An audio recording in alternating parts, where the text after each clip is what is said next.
Hello everyone, I hope you all had a great Cyber Monday. As for me, it has been a little busy running around errands and so forth, but being Monday means spooky places, and this week we shall visit a spooky hotel.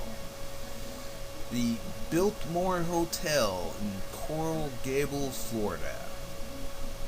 The glamorous Biltmore Hotel opened to a grand celebration in the winter of 1926. Special trains, Miami Biltmore Specials carried passengers from northern cities of Florida to attend the gala event. George E. Merrick was the designer of the Coral Gables, the beautiful, affluent area located 5 miles from downtown Miami. In 1925, Merrick and John McEntee Bowman, an American hoteler, decided to build a grand hotel which resulted in the fabulous Biltmore.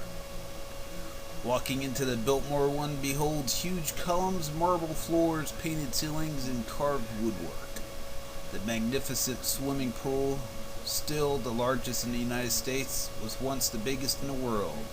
In its heyday, guests enjoyed activities that included polo, gondola rides, and fox hunts. Through the financial challenging 1920s and 30s, the Biltmore pulled in famous wealthy guests by hosting fancy balls, fashion shows, beauty pageants, big band concerts, world-class golf tournaments, and even alligator wrestling. And of course, aquatic shows starring Esther Williams and Jackie Ott. Before his Tarzan movies, Johnny Weissmuller worked there as a swimming instructor. Some of the guests were infamous bloodthirsty killers, the gangsters of the era. One such outlaw was Thomas Fatty Walsh. He was a mobster who moved from New York to Florida after the murder of an associate in 1928. Fatty met up with a gambler, Ed Wilson, who leased the 13th floor.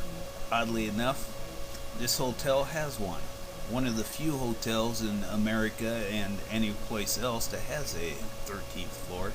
Most of them skip the 13th floor. Operating a kind of a speakeasy. They partnered up for a while but had a disagreement in March of 1929. An entire room full of guests saw Wilson shoot Fatty twice.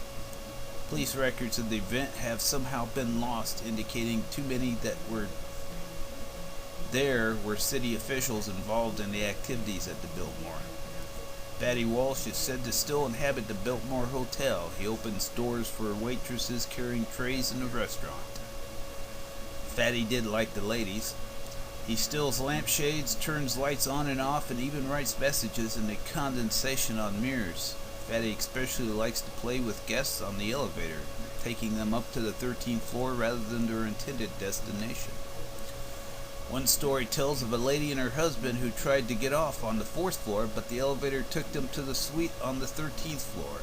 The door opened into the foyer of the suite and continued to stay open for several minutes, not responding to attempts of the couple to get the elevator to take them back down.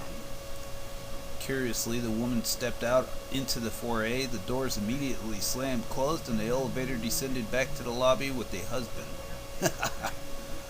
He got help from the hotel staff when they arrived back at the 13th floor. The woman was very frightened.